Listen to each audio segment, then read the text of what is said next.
Hello बच्चों, आज फिर हम लाए हैं मैथमेटिक्स क्लास 10 की एक्सरसाइज 13.1 स्टेटिस्टिक का question number 2।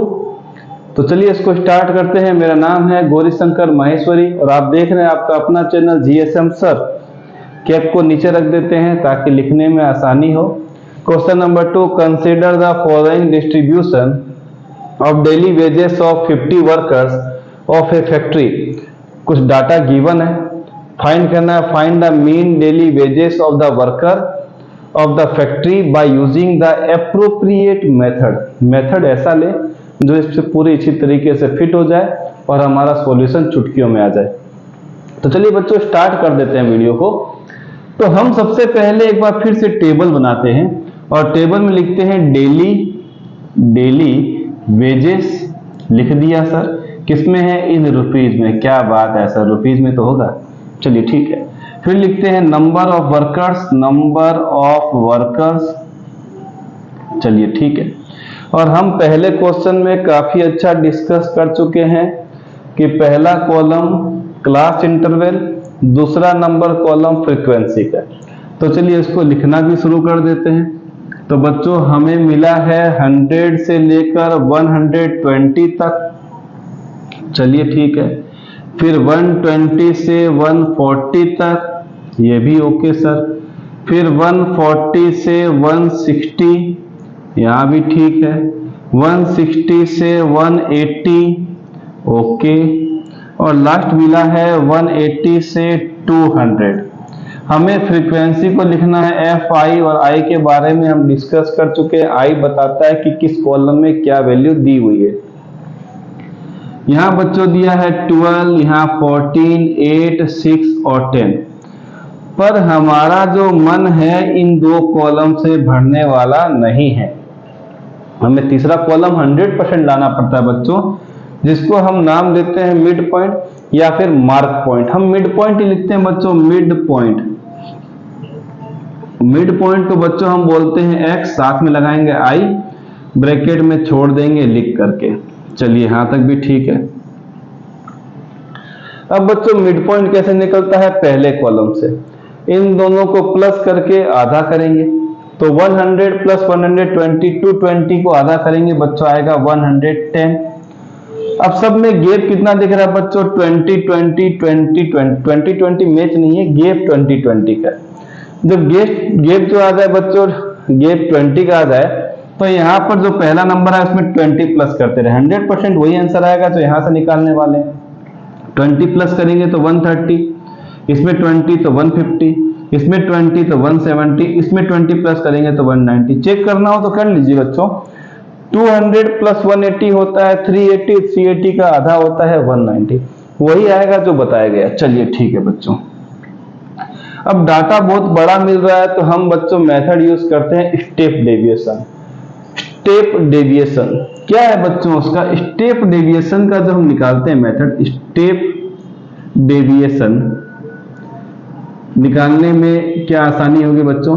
x bar is equal to a plus sigma f i u i upon sigma f i multiply by h। क्या है सबकी जानकारी हम लोग क्वेश्चन को सॉल्व करते करते ले लेंगे। अब xi आने के बाद हमें बच्चों निकालना है ui, निकालना है बच्चों ui, और ui का फॉर्मूला है बच्चों xi minus a upon h। चलिए सर ये भी अच्छी बात लग रही है।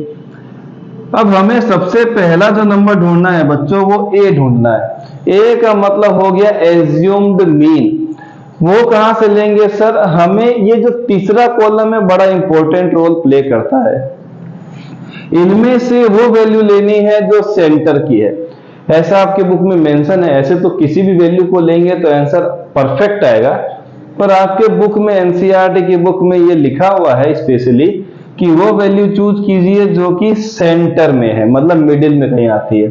तो बच्चों हम 150 को कैप्चर कर लेते हैं ए की फॉर्म में। तो मैं लिखता हूं ए की वैल्यू बच्चों हमने ले ली 150। कोई रूल नहीं है कि आप जो है कोई फॉर्मूले से ए को निकालेंगे। मैं फिर से बोल रहा हूं, एज्यूम्ड मीन का मतलब होता है जो आपने मन से वैल्यू ले ली है।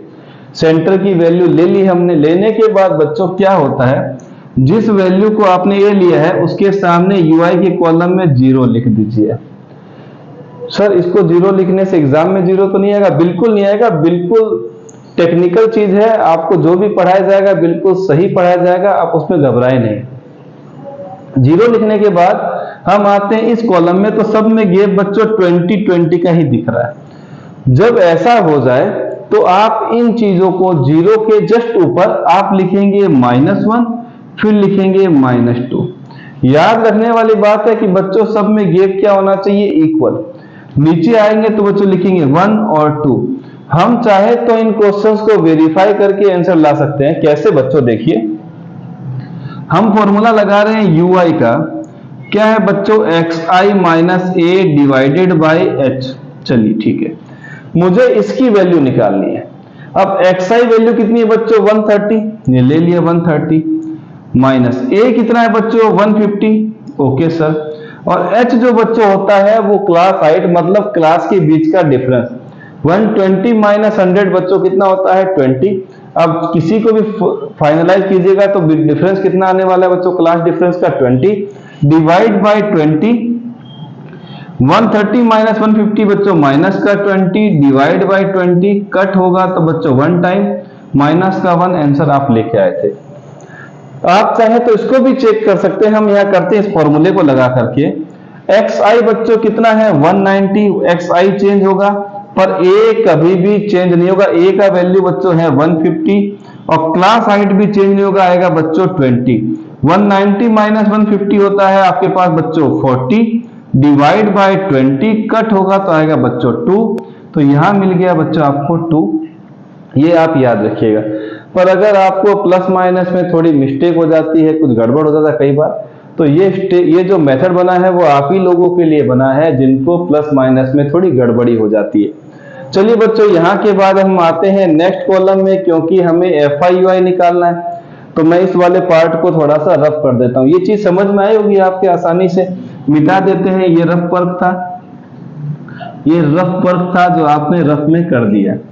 चलिए ठीक है, अब बच्चों हमें निकालना है FI तो मैं यहाँ पर लिखता हूँ FI और साथ में लिखता हूँ UI। चलिए ठीक है सर। यहाँ पर बच्चों जब हम वैल्यू मेंशन करेंगे तो क्या आएगा बच्चों, ये रहा FI, ये रहा UI। तो 12 को 2 से मल्टीप्लाई तो 24 साइन आएगा नेगेटिव। 14 को 1 से तो आएगा 14 साइन नेगेटिव। 0 को किसी से मल्टीप्लाई करो तो आएगा 0। 1 इंटू 6, 2 10 आ गया बच्चों 20। तो हमें सिग्मा FI भी निकालना है, तो मैं यहां पर लिख दूं बच्चों सिग्मा FI।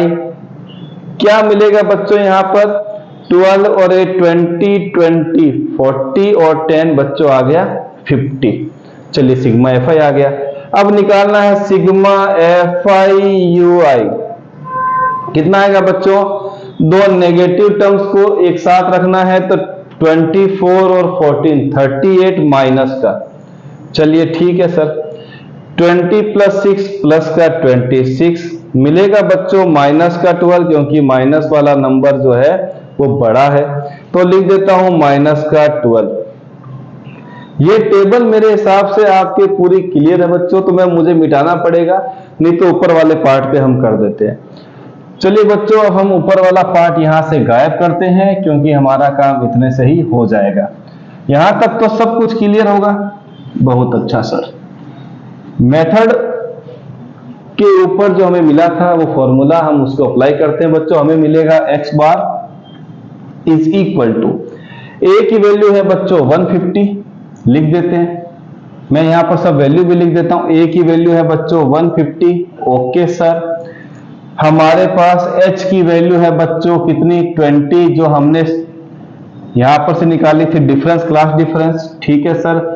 सिग्मा FI हमें मिल गया है 50, सिग्मा FI UI भी मिल गया बच्चों माइनस का 12। सारी की सारी वैल्यू हमने यहां लिख दी।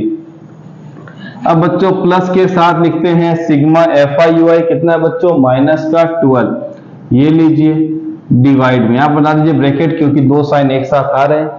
डिवाइड में बच्चों लिखना है सिग्मा FI कितना दिया है बच्चों 50 मल्टीप्लाई h की वैल्यू बच्चों कितनी आ गई हमारे पास 20 मल्टीप्लाई बाय 20, ये 0 से ये 0 कैंसिल, मिलेगा 150 प्लस माइनस माइनस 12 टू जा हो जाएगा बच्चों 12 टू जा 24, डिवाइड में आएगा 5, 150 माइनस 24 को जब 5 से डिवाइड करते हैं तो आएगा बच्चों 5 4 जा और 4 8 जा, तो हमें यहाँ पर बच्चों आंसर मिलने वाला है x बार का 150 में से 4 माइनस करेंगे तो आएगा 146, और अगर 8.8 और माइनस करेंगे तो बच्चों आ जाएगा हमारे पास 145.20।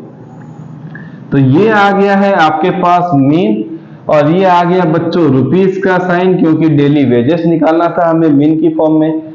तो हमने इसको इस तरीके से कौन सा मेथड यूज किया बच्चों, स्टेप डिवीजन मेथड से हमने इसको सॉल्व कर दिया है। मिलते हैं इस क्वेश्चन के बाद इसके अगले क्वेश्चन में नेक्स्ट वीडियो में।